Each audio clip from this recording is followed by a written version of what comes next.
Bueno, veremos a ver si mejora la transmisión.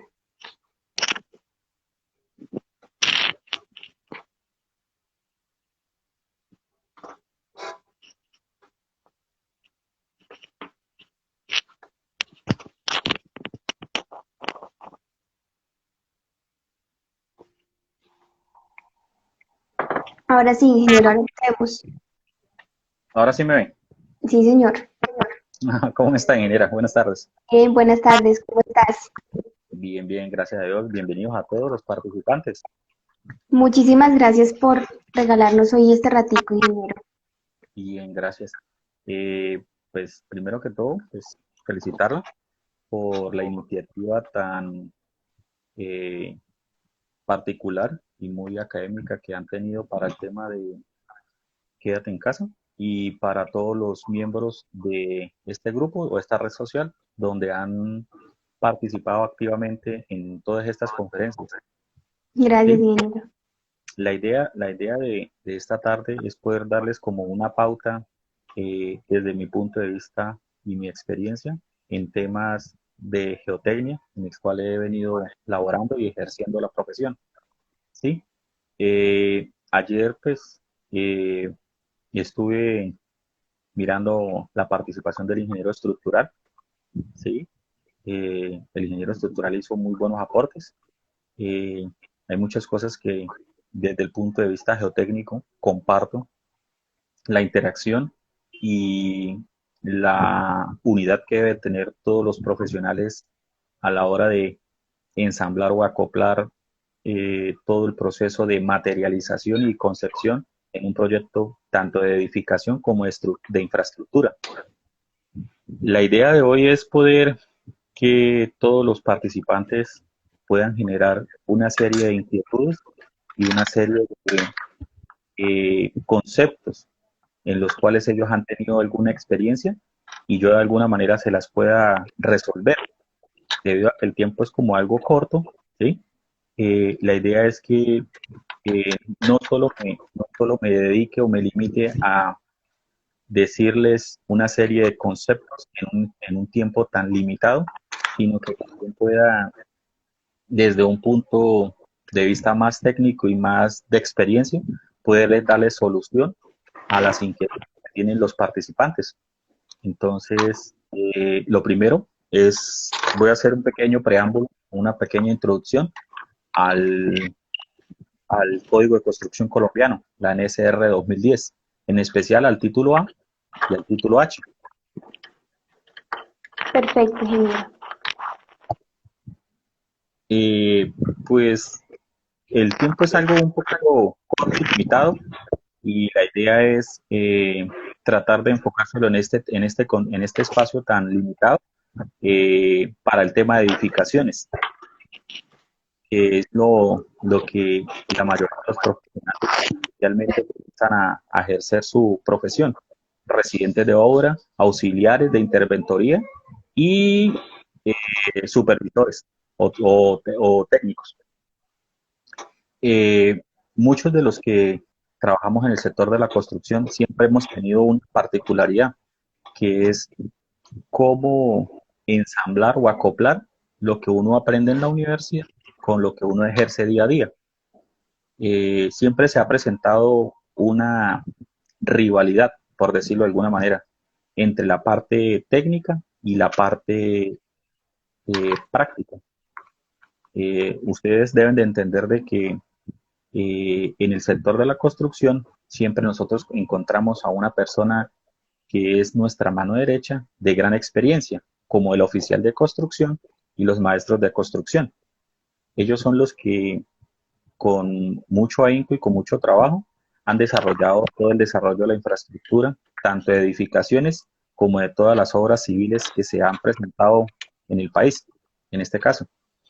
La idea, la idea de este pequeño preámbulo en este espacio es, es poder explicarles a todos los participantes cómo poder ensamblar o acoplar el matrimonio entre la experiencia y la parte técnica, porque ustedes deben de entender de que eh, los ingenieros, arquitectos, tecnólogos y todos los profesionales afines a la construcción, eh, salimos con una serie de cuadrículas que académicamente nos inculcan, pero en el desarrollo de nuestra profesión siempre hemos tenido la inconveniencia de que nos dicen, usted alguna vez ha hecho esto, usted alguna vez ha construido esto, sabe cómo hacerlo, sabe cómo prepararlo.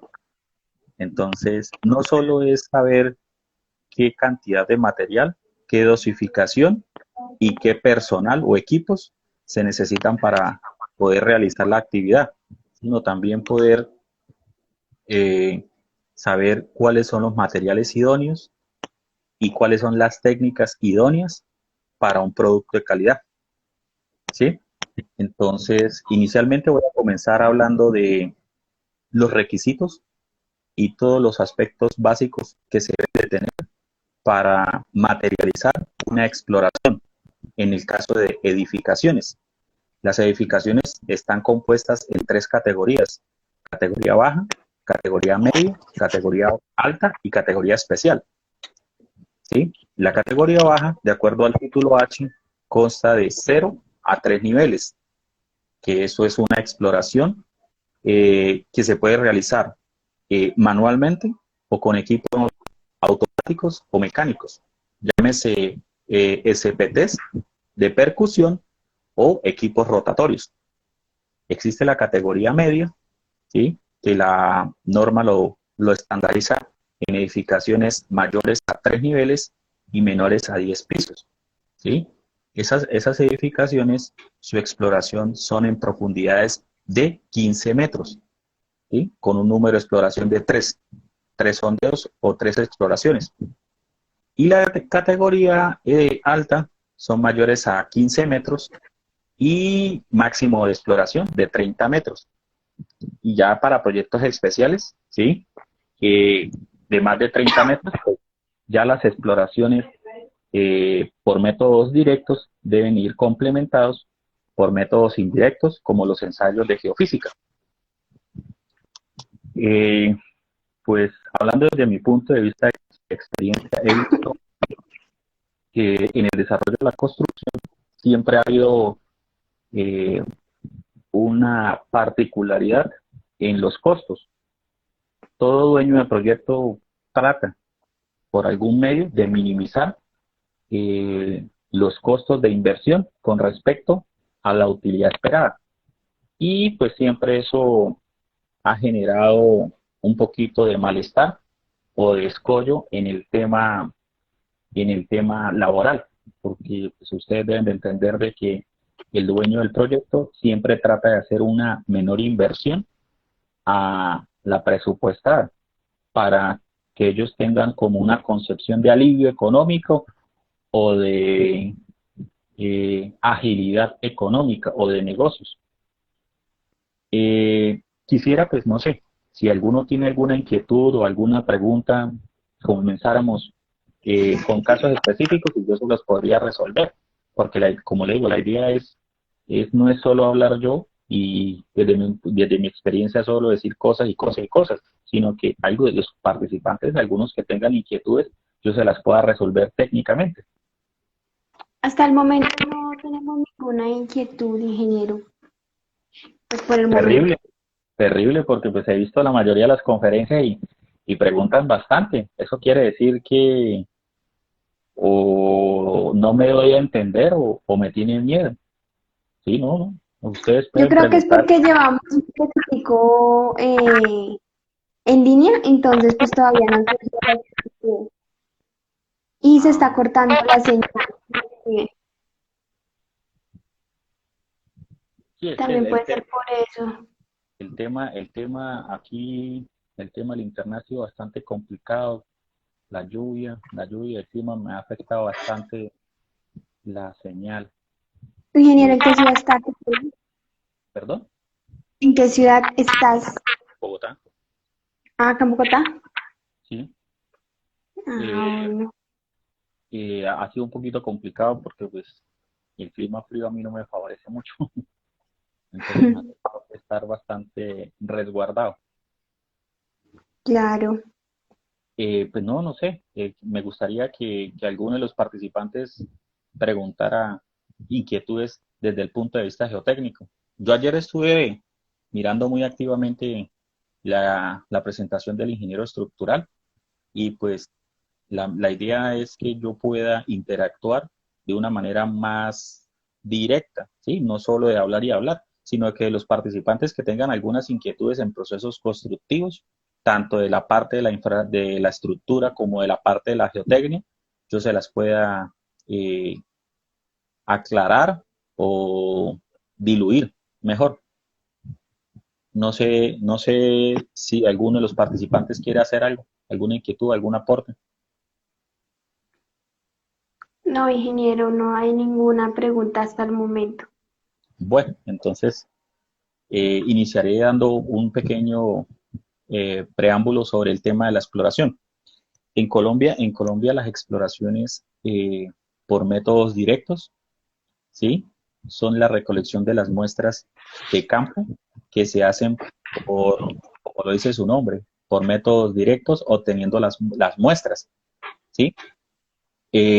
Más que todo, las exploraciones directas lo que tratan es de cuantificar y cualificar las propiedades físico-mecánicas del terreno, ¿sí?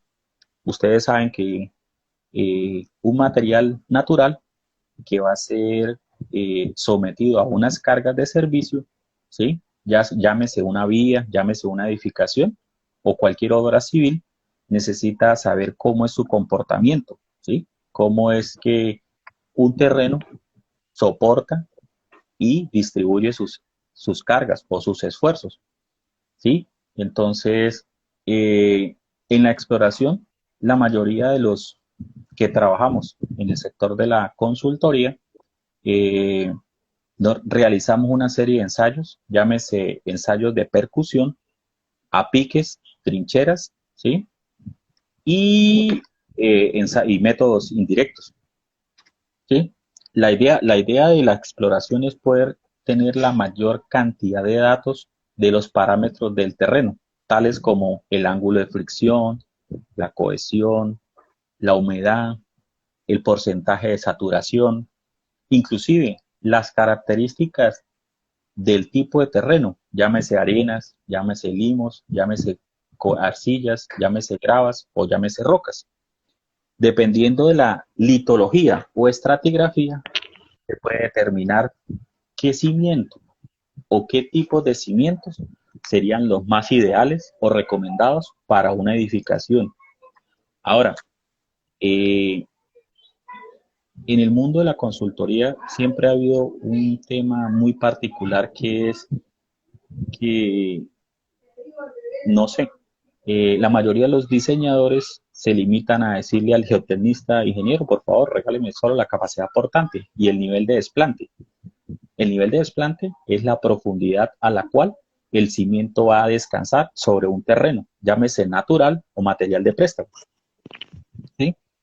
Eh, durante mucho tiempo se ha presentado toda esa dualidad en que toda la responsabilidad de la edificación y del soporte del terreno se la han dado al estructural.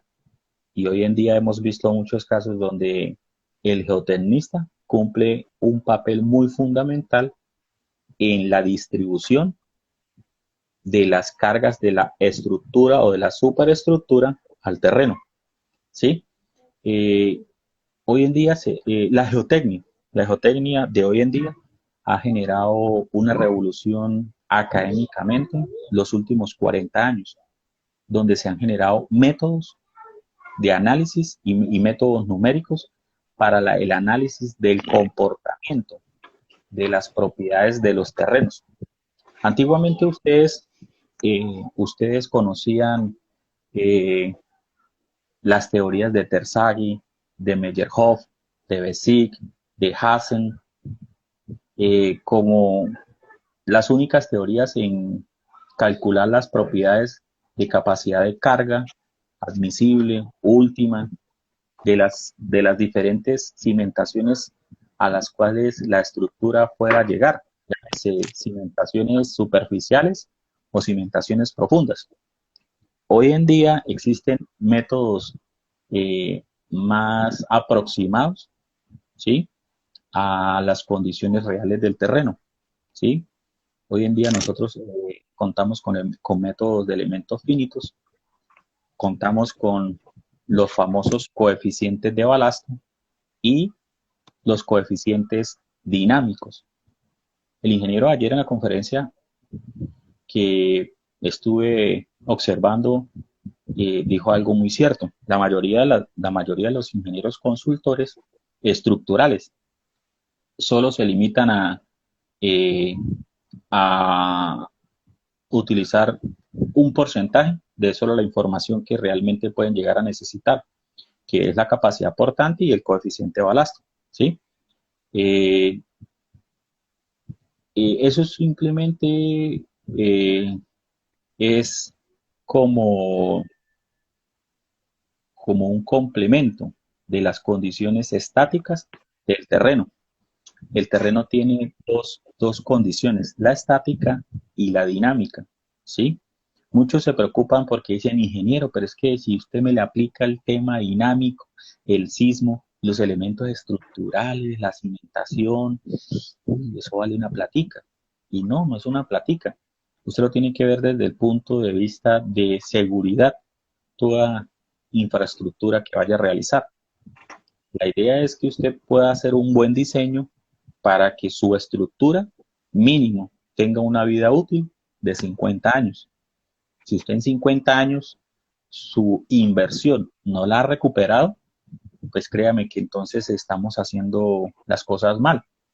La idea es que todos los elementos estructurales y no estructurales de la estructura y de la cimentación numéricamente estén concebidas para todas las posibles condiciones que se vayan a presentar.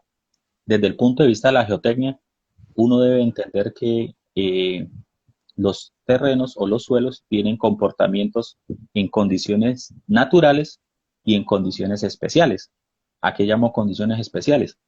Las condiciones especiales en geotecnia son incrementos de los niveles freáticos, ¿sí?, y los parámetros dinámicos o sísmicos, ¿sí? Una masa de suelo, cuando se le aplica una fuerza externa, genera una excitación, genera una reacción, y esa reacción se la transmite a la estructura.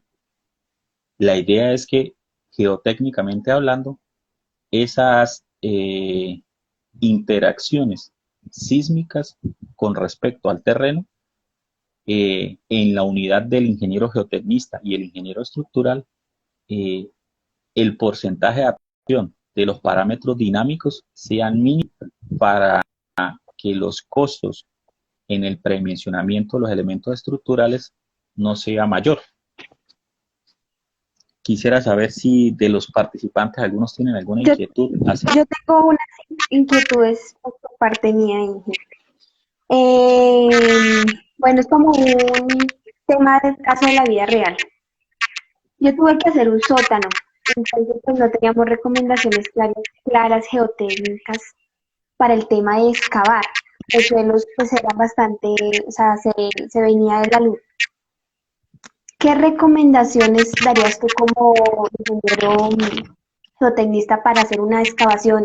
Ponle 4 metros de profundidad en un área de 100 metros cuadrados. Bueno, primero que todo, pues nosotros tendríamos que analizar el entorno, ¿sí? No es lo mismo hacer en un lote baldío una No, excavación a una todo, profundidad de 4 metros a una excavación con colindantes, llámese edificaciones cercanas. Primero que todo, necesitaríamos el apoyo de la característica del terreno, ¿sí? Saber cuáles son las propiedades físico-mecánicas del terreno natural, ¿sí? Con eso, nosotros podríamos hacer una interpretación de las condiciones reales del terreno. El terreno en estado natural tiene un equilibrio estático. Cuando usted le hace una intervención, rompe el equilibrio de ese terreno. En el caso de las excavaciones, las excavaciones generan un desequilibrio. ¿Por qué? Porque las presiones de confinamiento dentro del material se están perdiendo debido a las excavaciones. Entonces, uno, ¿qué es lo que tiene que calcular o que tiene que cuantificar? Si yo hago una excavación de 1 metro, el terreno cómo se comporta, las presiones de empuje, el activo, el pasivo, el nivel freático. Ustedes saben que si yo hago una excavación de 1 metro, el terreno que está por debajo de 1 metro se recupera. ¿Usted sabía eso, ingeniera? No, no, señor. Se recupera porque la masa de suelo que usted retira es una sobrecarga después de 1 metro. Entonces aumenta la relación de vacíos. El material se hincha, se esponja. Entonces pasa lo mismo en una excavación de 4 metros. ¿Sí me entiende? Por eso siempre geotécnicamente se recomienda que las excavaciones a cielo abierto sean tratadas en el menor tiempo posible. ¿Por qué? Porque cuando usted hace sus análisis con una relación de vacíos a unos ensayos de laboratorio. Cuando usted le quita la sobrecarga a esa excavación, está alterando la relación de vacíos, está alterando la humedad, está alterando el ángulo de fricción, está alterando muchas propiedades. ¿Sí me entiende? Entonces, por eso geotécnicamente uno tiene unos factores de reducción. Factores, llámese, factores de reducción directos o indirectos. Los directos son los que usted afecta la cohesión y los indirectos son los que usted afecta el ángulo de fricción. ¿Sí? Llámese para suelos cohesivos o para suelos granulares. Ahora, con respecto a la pregunta que usted me hace, ¿qué tratamiento le daría a un sótano de 4 metros? Primero que todo, haría un modelo matemático, ¿sí? Teniendo la clasificación del suelo y sabiendo si hay presencia de nivel freático o no, cómo serían las presiones de empuje. ¿Por qué? Porque uno tiene que cuantificar si hay la necesidad de hacer apuntalamientos o de trincheras o de entibados o de tabla estacas para contener la masa de suelo colindante, ¿sí? Porque ante todo, pues nosotros somos solidarios con terceros o con particulares por las obras que se realicen en el sector. Yo no puedo llegar a intervenir en un sector sin tener en cuenta que puedo dañar o puedo causar daños a terceros, ¿sí? Entonces, yo conforme vaya haciendo los procesos de excavación, las profundidades, yo voy determinando cómo se comporta el terreno, ¿sí? Yo puedo hacer, yo puedo hacer una excavación a 4 metros sin necesidad de apuntalar, sabiendo realmente cómo se me comporta el terreno, ¿sí? También depende como le digo, de las propiedades físico-mecánicas.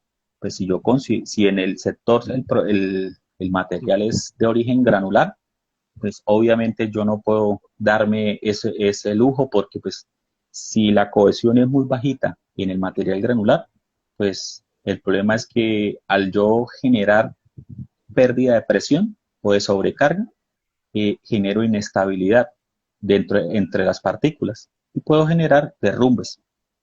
Mi recomendación, mi recomendación siempre es que cuando se manejen en el sector de las construcción, el tema de sótanos o semisótanos, se maneje mucho la guía de excavaciones del Ministerio de Trabajo. La guía de excavaciones del Ministerio de Trabajo siempre recomienda, sin importar la característica del suelo, excavaciones mayores a 1,50, manejar sistemas de protección o de entibados. Y eso le da a usted como un bienestar o un factor de seguridad al personal que va a realizar todas las actividades. Ya depende de usted, ¿sí? La técnica que utilice para obtener la estabilización. Usted puede utilizar tabla estacas, ¿sí? Puede utilizar trincheras, ¿sí? El método de las trincheras es simplemente imaginarse ustedes perimetralmente el lote y hacer unos daditos, unas muelitas, ¿sí? Que el lotecito perimetralmente quede con unas muelas y con eso genera como unos apoyos en todo el perímetro del lote. ¿Para qué? Para que la sobrecarga de los colindantes no quede 100% libres, ¿sí? Y el tema de los niveles freáticos, ¿sí? Pues casualmente hace unos meses tuve la oportunidad de participar en un proyecto de Pamplona, que creo que va a ser el edificio más grande que se va a hacer en Pamplona, ahí por la Plaza de Almeida, un edificio como de 10, 11 pisos. Y las características de ese proyecto eran muy particulares. Creo que va a ser el primer edificio en Pamplona, gracias a Dios, que no va a contar con cimentación profunda, porque pues el constructor y el dueño del proyecto había hecho unas exploraciones y unas características con otros profesionales y los profesionales le habían recomendado pilotes y micropilotes. Y pues cuando la gente escucha que hay que hacer pilotes y micropilotes, lo primero que Sí. dicen es, me quebré, no tengo plata. La cimentación se llevó toda la plata del proyecto. Se habló con el dueño del proyecto, ¿sí? Un señor muy consciente, muy respetable, y se le dijo que pues si invertía un poco más, se le podría dar opciones eh, mucho más viables, técnicas y financieramente. Y el resultado fue una cimentación superficial con mejoramientos, ¿sí? ¿Qué tipo de mejoramientos? Se hicieron tres tipos de mejoramientos. Se hizo un reemplazo del material de soporte, ¿sí? Una losa de cimentación de 80 centímetros, una losa de cimentación, una placa maciza, soportada sobre una capa de 1,20 de material granular, ¿sí? El terreno tenía una característica muy particular, como era un lote colindante a un cuerpo de agua, ¿sí? Que es al lado del Pamplonita, pues el material del sector era de origen aluvial, coluvial en este caso, arenas densas con un alto nivel freático. El tema era que la fracción fina era muy bajita, entonces se hizo un diseño de que yo creo que muy pocos de los ingenieros en Colombia han tenido la oportunidad de trabajar, que son las inyecciones de consolidación, ¿sí? El jet grouting, ¿sí? Y se hicieron unas inyecciones de consolidación para aumentar la densidad del terreno y así darle mayor capacidad de soporte a al material de mejoramiento que se iba a encargar de recibir las cargas. Y se hizo un control de nivel freático, se hizo un drenaje subterráneo debajo del material de relleno para recolectar todas las aguas subterráneas. En resumen, ¿Cómo el lo señor hicieron? eh, se, pues, se hicieron una serie de ensayos. En el lote tenía una particularidad, el nivel freático estaba a 50 centímetros por debajo de la cota de la vía. Entonces, cada vez que hacían una excavación, el nivel freático afloraba, ¿sí? Se volvía ya superficial el nivel freático por la pérdida de presión. Y pues el constructor estaba muy preocupado y gracias a Dios pues se le hizo un drenaje con tubería perforada de agrícola con filtro y se le hizo una especie de espina de pescado, ¿sí? Un dren subterráneo, se construyó una caja subterránea y se hizo un pozo subterráneo donde iban a captar todas las aguas. Y de ese pozo subterráneo se le colocó una bomba sumergible y esa bomba sumergible se le conectó al alcantarillado pluvial del sector. Entonces, ¿cuál era la idea? Que el nivel freático cada vez que subiese se le hiciera el abatimiento, ¿sí? Con el sistema hidroneumático. Cada Y vez que tenemos dos preguntas. ¿sí? La primera dice, al tener tanta, al tener tanta relación de vacíos, cómo manejaban las pérdidas de las inyecciones, de la inyección? Al manejar, perdón, me repite la pregunta. Perdón, dice, al tener tanta relación de vacíos, ay, se me perdió. Al tener tanta relación de vacíos, ¿cómo manejaban las pérdidas de la inyección? A ver, en el tema de la relación de vacíos, lo que se hizo fue aumentar la densidad del terreno, aplicando inyecciones de mortero de baja permeabilidad, ¿sí? Que nos ayudaron a densificar la, la capacidad de soporte del terreno, ¿sí? uno predimensiona de acuerdo al tipo de inyección que usted va a hacer. Uno determina si la inyección es tipo micropilote o es de fractura, ¿sí? ¿Por qué? Porque si usted en este caso, que era la arena densa con nivel freático, se generan muchas microcuencas internamente, ¿sí? Y esas microcuencas, lo que nosotros estimábamos con los ensayos que se hacen en campo, es cuánto era el volumen o la cantidad de lechada que se requería para poder manejar esas ramificaciones que se podrían generar por la ocupación de la lechada, porque la lechada entraba en un sistema a presión, ¿sí? Las inyecciones de lechada se inyectaban con una máquina de presión para hacer o inducir, como si fueran micropilotes, pero lo que se hacía era aumentar la densidad del terreno para poder darle una mejor capacidad de soporte al terreno. Entiendo. Para, Por acá tenemos otra.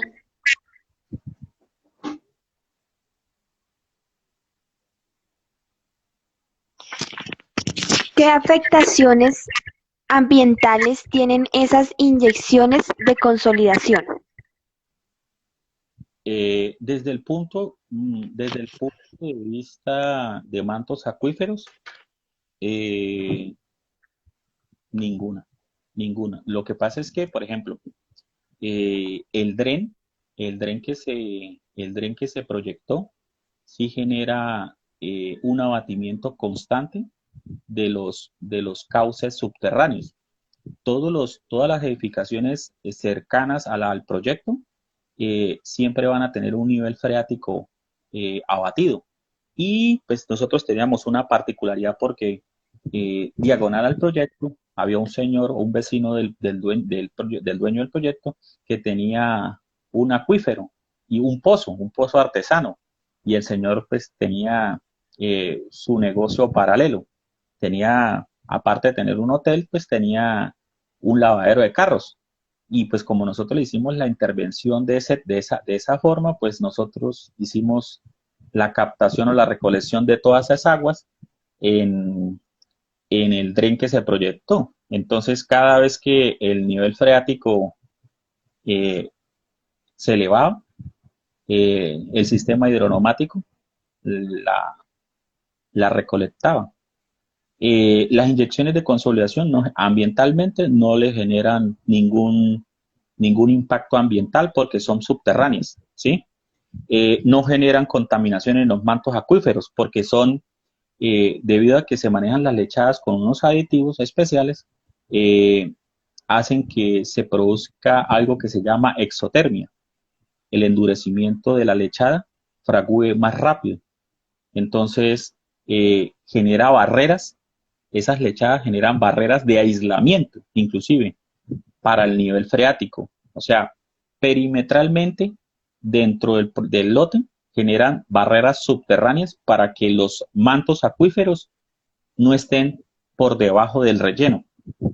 Y en el caso probable de que el manto acuífero del río eh, generara un incremento en el nivel freático, pues el dren subterráneo lo pudiese absorber y fuese recolectado por el pozo y por la bomba sumergible que se encargaba de expulsarlo al alcantarillado pluvial, que eso es lo que siempre se ¿Necesitan recomienda.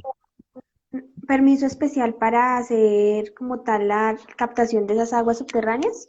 ¿O simplemente se hizo así? No, no, no. Realmente no. Se necesitaría si usted las fuese a utilizar, ¿sí? Le fuese a dar un uso. Lo que se hizo fue una conducción, ¿sí?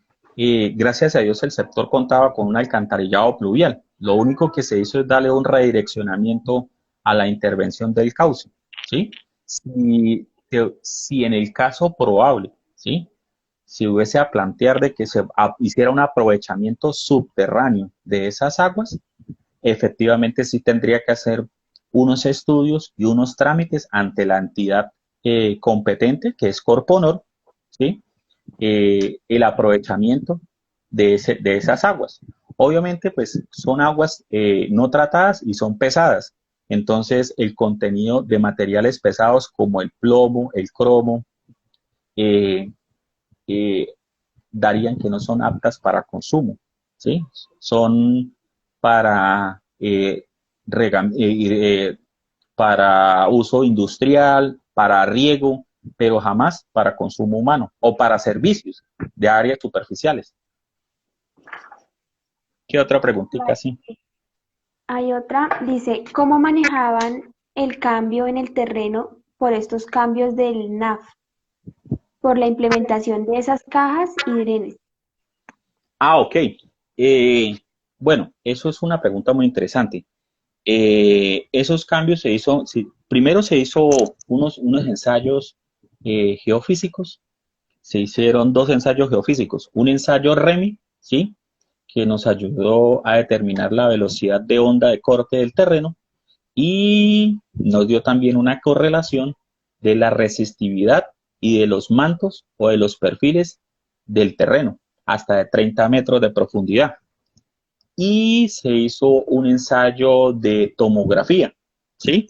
El ensayo de tomografía nos ayudó a diluir muchas incertidumbres que teníamos en el tema de los mantos, porque nosotros pensábamos que teníamos en el sector eh, aljibes, cuerpos de agua constante. Entonces nosotros no podemos hacer una cimentación con ese tipo de mejoramientos teniendo debajo un pozo. ¿Sí me entiende? Ahí sí lastimosamente pues tocará que decirle al dueño de la obra, señor, qué pena me da, pero aquí sí ya toca que hacer pilotes. ¿Sí?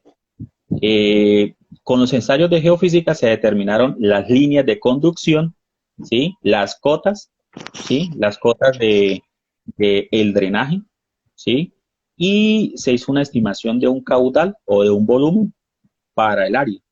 Y con eso se determinó el diámetro de la tubería, calculando un coeficiente de permeabilidad o infiltración también, que hay que tener en cuenta para poder predimensionar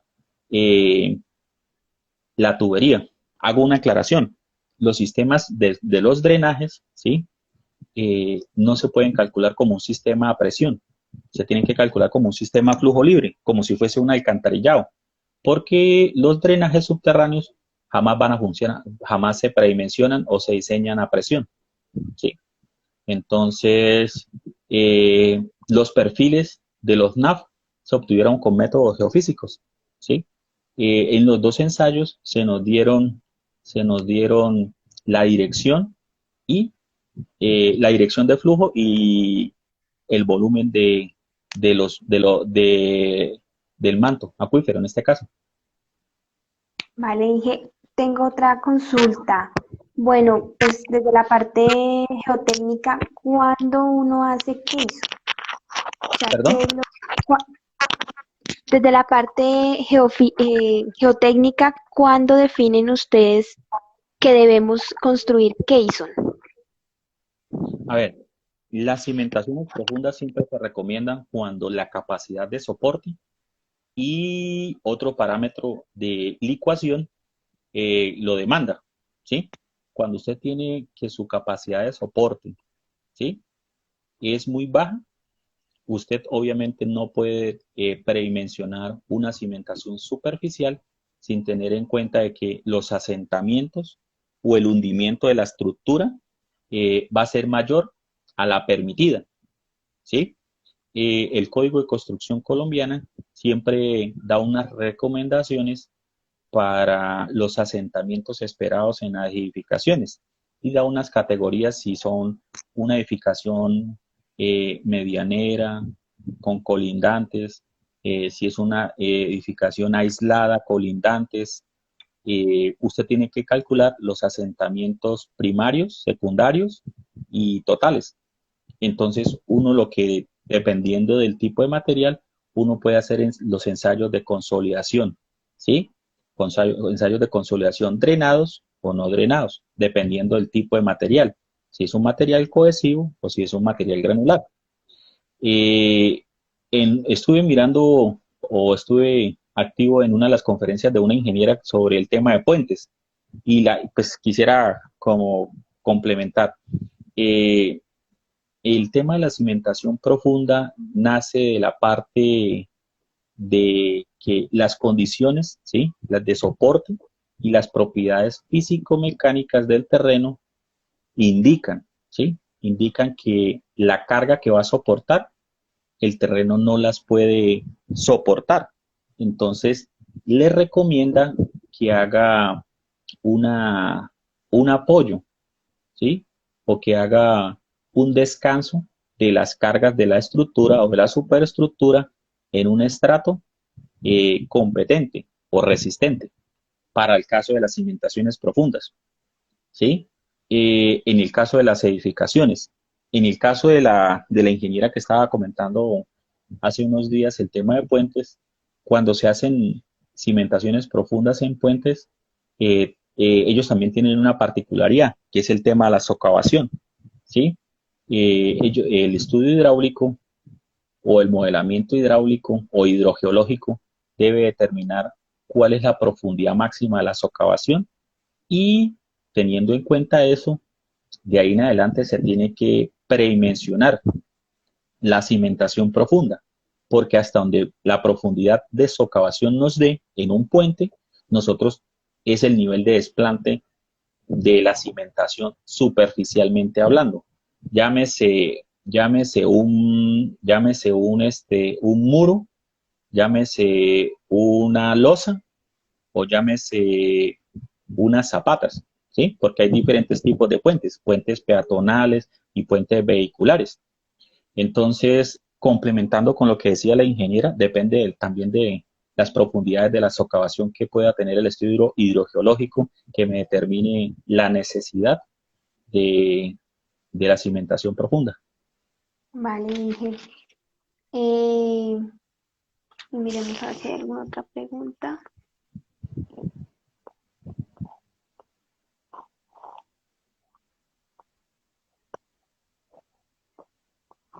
Bueno, no hay, entonces pregunto yo. ¿Cuánto sé o cómo que me determina si hago una placa de supresión o una, eh, espera, porque ahora se me olvidó dónde noté, o una fletada? Una placa de O sea, supresión o ¿cuándo flexión. hago una placa de supresión? ¿Qué condiciones tiene el terreno para yo construir una placa de supresión? Bueno, creo que estás manejando el término, es el MI, ¿sí? ¿Cuándo se debe hacer un cimiento superficial? Yo creo que sería la pregunta, ¿cuándo se debe hacer una cimentación superficial o una losa de cimentación? En este caso, cuando usted calcula los esfuerzos que resiste, ¿sí? Su terreno, usted debe tener en cuenta que si el área de contacto de la cimentación supera el 50% del área de la construcción o del área de la cimentación, se recomienda ya por costos, ¿sí? Y por seguridad, hacer una losa, llámese una losa compensada, llámese una losa nervada, o llámese una losa maciza, o llámese una losa con dentellones, ¿sí? La losa con dentellones es simplemente la misma losa, ¿sí? Con capiteles o con bases troncocónicas, como si la losa tuviera unos taches por la parte de abajo, ¿sí? ¿Eso para qué se hace? Cuando se diseña estructuralmente, los ingenieros estructurales necesitan diseñar a flexión y a cortante direccional, entonces, y punzonamiento. Entonces, a veces se necesita un espesor mayor al de la losa. Entonces, para usted no incrementar el volumen del concreto, pues hace simplemente un dentellón o un capitel en el área del contacto para poder justificar el cortante o el punzonamiento que requiere el área de la columna. Para eso se hace. Mm, ¿Qué otra preguntita? Por ahí estoy viendo varias preguntas, no sé. Pues las últimas, bueno, espera.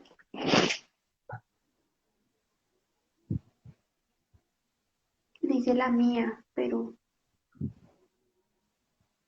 lo de las cajas y lo del NAP ya lo contestaste.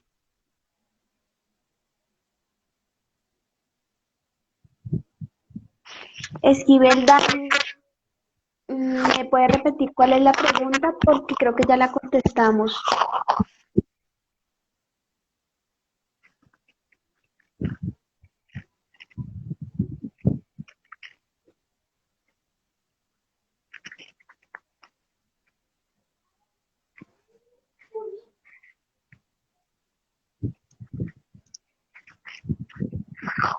Esperemos que ella nos remita porque no. La última pregunta que veo de ella, la última pregunta que veo de ella es la del NAP.